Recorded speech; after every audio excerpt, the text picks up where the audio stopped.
question today: how can the philosophy of computation enrich the discourse surrounding the work of art in an age of immutable cryptography? So, some background to begin with. Let me get this. Nope. Okay. Yeah, some background. So, I'm Henry Vanderspuy. I'm a strategic consultant. I've worked at Syzygy Labs back in 2020, Asphodel last year, who designed fully on-chain games, and most recently at Topology, who are doing some really inspiring and fascinating work with protocol design. They're designing the Topology protocol. I'm also a MASC student, which means Masters of the Arts and Sciences in Interdisciplinary Problems and Methods at the London Interdisciplinary School. Now, I know that's a mouthful, so I can hopefully unpack what that degree actually is in a second. I'm also a collector and on-chain wanderer seeking on-chain wonders. You can find me tiptoeing around the Math Castles or the Tombs series Discord. So today, a couple things I want to convince you of. To begin with, I think there is a need for interdisciplinary dialogue and collaboration in this discourse. And I think the philosophy of computation provides a great example of how this can be achieved. Next up, I think the philosophy of computation is still emerging. And it has great potential to enrich this discourse by helping artists, collectors, and curators locate what we can call medium specificity, right? So what are the unique affordances of the medium, whether that's the NFT or computation more generally, more broadly. I think it can boost our vocabulary as a sort of social scene. We need to have a shared understanding of what we're doing, and I think we want to go as sophisticated as possible without losing people, right? So yes, more durable and sophisticated ways to appeal to a wider audience, right? The popular culture. So a little bit about interdisciplinary thinking or collaboration to begin with. So the way I think about a discipline is a site for thought, and it's made up of content and methods, right? So you've got these two things. The content calibrates what we think, right? These are the ideas within a discipline, and the methods calibrate how we think. So the different techniques or epistemes, if you like, ways of figuring things out that we use to create this site for thought, right? And so what's the issue? Well, the issue is we face the risk of disciplinary decadence, right? So what we mean here is when a discipline becomes too sort of consumed by its own self, it might turn inwards, and then it's closed off to new ideas, new perspectives. And my claim is that the NFT space might have caught this disease in 2021, right? We were very caught up in the hype in the moment and the monetary gains that were being made. Maybe we forgot to integrate new perspectives and look at novel ideas for what the NFT medium could be, or the blockchain medium could be, or just computation in general, right? These things are downstream of computation. Hence, I think it's really important to ask the big question: what is computation, right? So by integrating perspectives from across disciplinary boundaries, we can create fresh perspectives. And I'm aware that the term disciplinary and discipline is somewhat academic, but I think we can apply it to the industry and the scene more generally, right? So the two fundamental operations that can help us in terms of having a mental model for how we do interdisciplinary collaboration are integration. So we integrate insights or ideas from across scenes or subcultures or disciplines, and then we do synthesis and we create an emergent whole, right? So a new way of thinking about something that we didn't previously have, and ultimately generate novel sites for thought. So my core belief is that our technologies have outpaced our vocabulary and our philosophies and our ways of making sense about them. And this is not just my core belief. I think there's quite a few discourses that are starting to realize this. And I think this summons the need for interdisciplinary perspectives and new ways of thinking, right? So some examples of this could be the work of art in the age of immutable cryptography.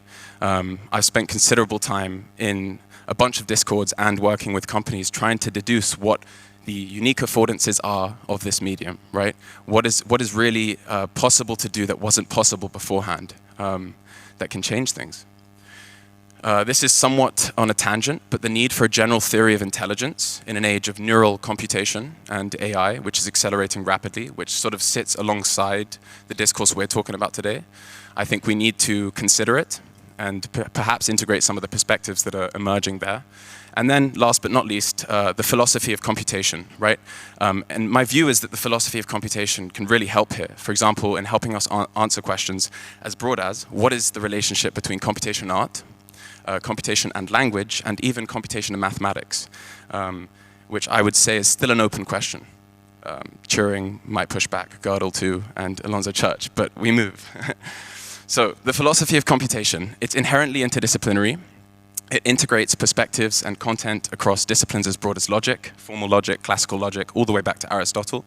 Mathematics, so you've got formalism, David Hilbert, you've got intuitionism, Brouwer, some big figures from the history of this thing that we're all working within and around.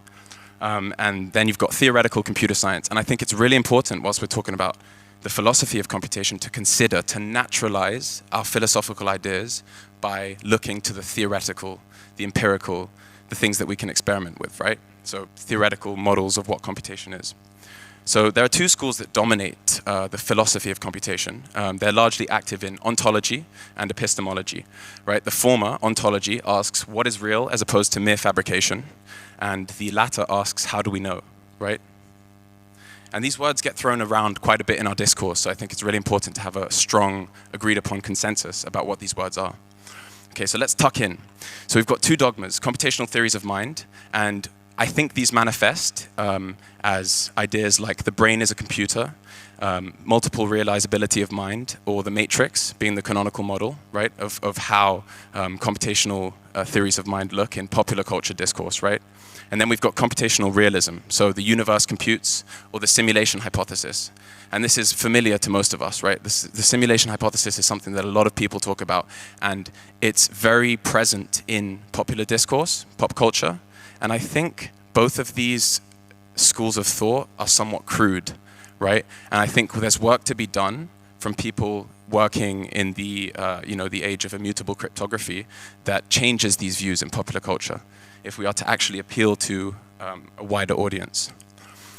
So this is where I'll present a middle way, a book, a text that I've been reading very closely. It's not very well known, but I would seriously recommend people check it out, even if they don't like philosophy. It's very interdisciplinary in that it touches on theoretical computer science, some of the developments that have happened over the past century. It looks at logic, it looks at mathematics, it actually looks at protocol design and artwork, these sorts of things. And so I'll try and give you guys a flavor of what the book's about. I've read it about 6 times. I'm trying to understand it still. So it's a novel site for thought, and it is rigorous. So I think it is worth looking at. So the word logiciel, we're in Brussels, it's a French word. It's the French dictionary word for software. It was coined in 1967 under Charles de Gaulle's effort to compete with Silicon Valley, right? He wanted to bootstrap a computing industry in France and in Europe to rival that of Silicon Valley. We obviously failed, but maybe we get another chance at some point. Secondly, it's a poetic reference to the epistemic account of computation outlined within the book, right? So a logic of the sky, logiciel, and I think that's a really nice touch. And thirdly, last but not least, it's a compound of logique et matériel, right? So a reference to the conjoined nature of computation as an interface between logic and material, or logic and matter, right? Logic and ciel being matter. And that's where A.A. Cavia identifies what computation is, or where it sits at this interface. Excuse me. So this is the book, an image of the book for anyone interested. And this is a quote here by Cavia himself. He says, "A notion of computation as a distinct mode of reasoning, marking out its own episteme. In Aristotelian terms, computation distinguishes itself from techne as a distinct logos, right? A world whose logic structures the conditions for the possibility of encoding reason." Probably need to look at that a couple times, but that's the overall goal of this book, right? Is to carve out a space where we see computation as a mode of reason, as opposed to a mechanical mode of calculation, which Turing would sort of say.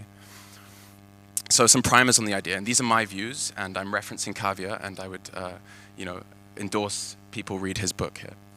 So what the book does is it creates this framework of computational reason, right? How does computation relate to reason as a form of explanation, right? And what are its reasons? How does it work? Okay, so beyond the Turing orthodoxy, right? It's more than just a mechanical mode of calculation, devoid of semantic content. It offers a new perspective on how computation relates to reason. Secondly, it reevaluates the conceptual underpinnings, the canonical models of computation. So you've got Turing's Turing machines, then you've got Church's lambda calculus, and you've got Gödel's general recursive functions, right? These are commonly taken to be equivalent in computational theory. Kavya pushes back on that. He challenges it to say that they're actually ampliative, right? And they each offer a different or diverse account of what computation is by turns mathematical, linguistic, and mechanistic, right? And I think this is really key here. If we look at these three different aspects of computation, we might start to see how computation is more than just a machinic concept, right? Which has come to dominate culture. We might see how it's actually to do with language, formal language, and logic, right? And what it does, ultimately, is it refers to those explanations which can be distinguished as distinctly computational, as opposed to mathematical, causal, logical, or otherwise. And the book goes into great detail about the two fundamental operations, answering the question, what is computation? From first principles, it marks out encoding and embedding as the two fundamental operations of what it means to compute, right? And I think it's a great introduction, moreover, to some very important contemporary theories, right? Univalent Foundations offers a very topological, spatial view of what computation is, which is, very at odds or different to the discrete model of computation that we're operating within, digital. And Kavya links this to the manifold hypothesis, which talks about neural networks essentially can be interpreted as learning and induction of a manifold, so a very spatial representation of what's going on inside a neural network, right? And yes, the topological view of computing, this word topology, I worked at a company called Topology for a couple months doing some consulting there. It's floating around at the frontier of computation, right? People are trying to figure out, how does topology relate to computation? Could computation be a spatial phenomena, right? It's speculative, but there's some empirical evidence in these theories that I've outlined here that the book touches on. Hence, it's scientifically rigorous. It's not purely philosophical. So the perspectives that follow and how we can start to see how this relates to art are these ideas about spatial ideas, right? Underpinning computation, so beyond the strictly discrete. We can then think about new aesthetics, right? I think aesthetics is extremely crucial when we're thinking about making artwork in the age of computation, NFTs, or immutable cryptography. Beyond the algorithmic, we might see how computation is a mode of navigation, orientation, or exploration, right? These might be some keywords that we can start to think about in terms of the aesthetics, what the artist is trying to bring out of computation when they're working with these tools. It's a distinct logos, a vector of reason, perhaps as old as cognition, so way beyond modern computing, way further back, right? There is a rich history of computational devices and technologies that we've created before the digital, right? Punch cards, the Antikythera mechanism 2,000 years ago, right? Like, there's something deeper here than modern computing.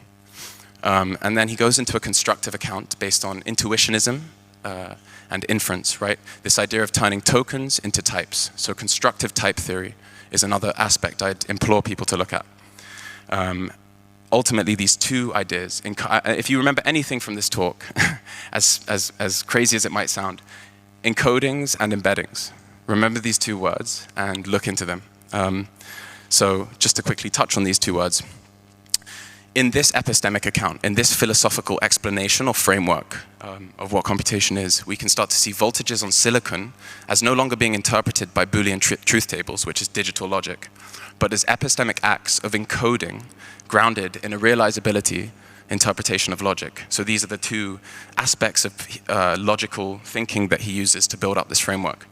It's a theory which insists on the materiality of truth procedures, so perhaps against the virtual, right? I think that was something that held our space back, was the overly virtual nature of the objects we were creating. Can I click on this link quickly to show you guys if I'm good on time? No internet, lovely. I did open it, oh, hold on.